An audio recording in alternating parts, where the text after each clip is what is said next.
Ahoj všichni, v tomto videu vám ukážu, jak si vyrobit zařízení, díky kterému už nebudete muset jezdit zalévat zahradu. Nejprve potřebujeme malou krabičku, do jejíchž boků vyvrtáme otvory. Zařízení vyrábím i na zakázku. V případě zájmu pište do komentářů nebo na Telegram.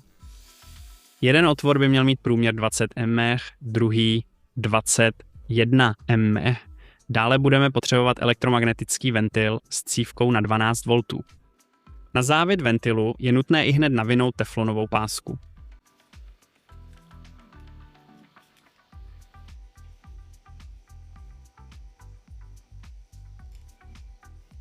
Na jeden závit je třeba našroubovat 2 cm prodlužovací nástavec,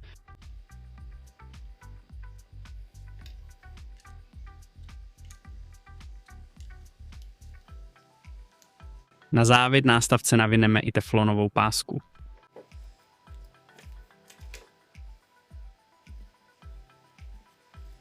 Nyní ventil umístíme do krabice tak, aby závit prodlužovacího nástavce prošel otvorem o průměru 20 mm. Poté na závit našroubujeme adaptér na hadici.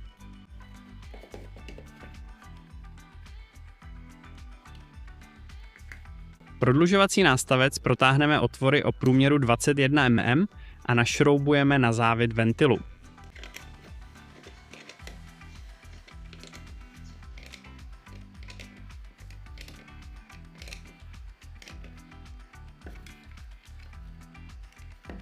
Na tento závit je třeba našroubovat i adaptér na hadici.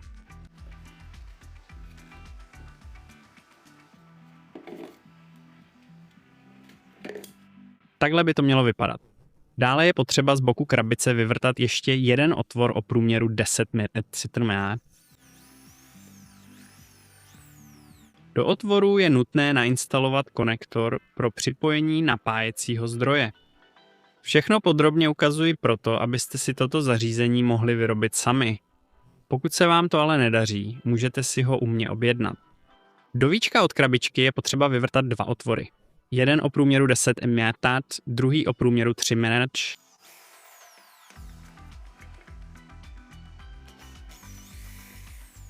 Do vyvrtaných otvorů je potřeba namontovat tlačítko, které je bez aretace a LED diodu.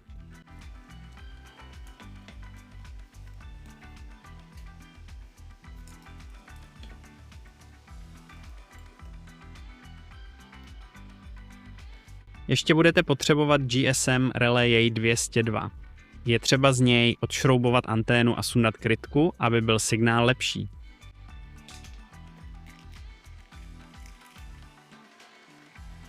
Do relé je třeba ihned vložit SIM kartu.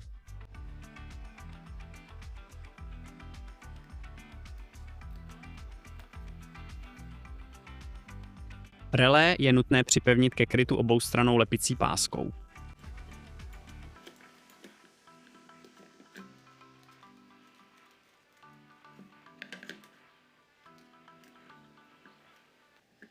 K konektoru, který se nachází vedle antény, je třeba ihned připojit vodiče od tlačítka. Nezáleží, kam vodiče připojíte.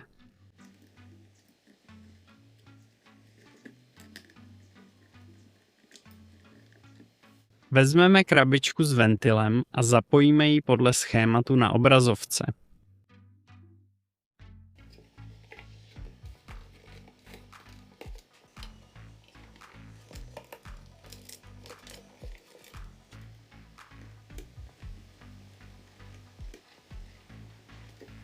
Po zapojení je třeba do víka krabičky vložit těsnicí gumičku. Ta je potřeba proto, aby se dovnitř nedostala voda.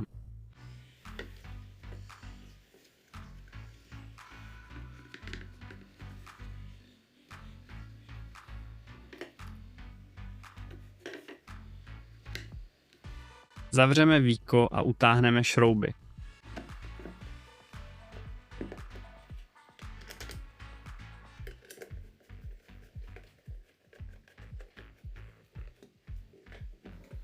Takhle to všechno dopadlo. Všechno je udělané spolehlivě a pečlivě. Pokračování příště. Na krabičku je třeba nalepit štítky s popisy, aby bylo jasné, o jaké zařízení jde a jak funguje.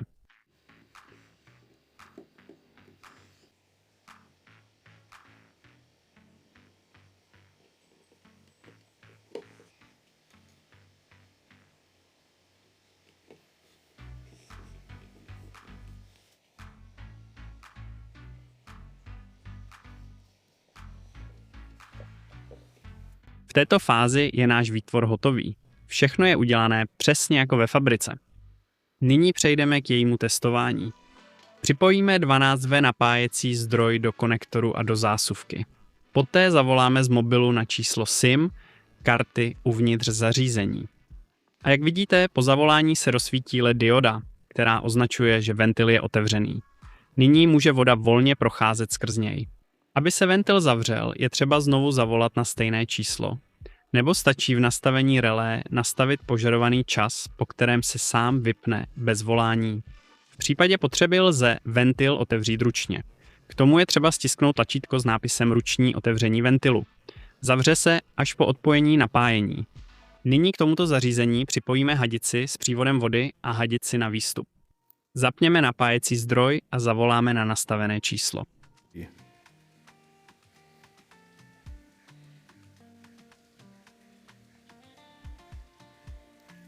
Jak vidíte, ventil se otevřel a voda začala téct. Tímto způsobem můžete na dálku zapnout zavlažování zahrady na chatě a nebudete tam muset jezdit každý den. Pokud někdo jiný zavolá na číslo, které je nastaveno v tomto zařízení, nic se nestane, protože v nastavení relé se určuje, kdo má povoleno ho ovládat.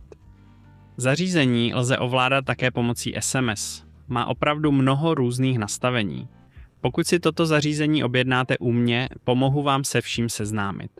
Stačí toto zařízení nainstalovat do nějaké kůlny a připojit k němu hadici s vodou. A na výstup hadice připojit nějaký zavlažovač. Když zavoláte na dané číslo, zahrada se zalije automaticky. Můžete to nastavit tak, aby se po zavolání zahrada zalévala například půl hodiny a potom se všechno samo vypnulo. Celkově toto zařízení funguje skvěle. Kdo má zájem, napište do komentářů nebo na Telegram. Díky za zhlédnutí.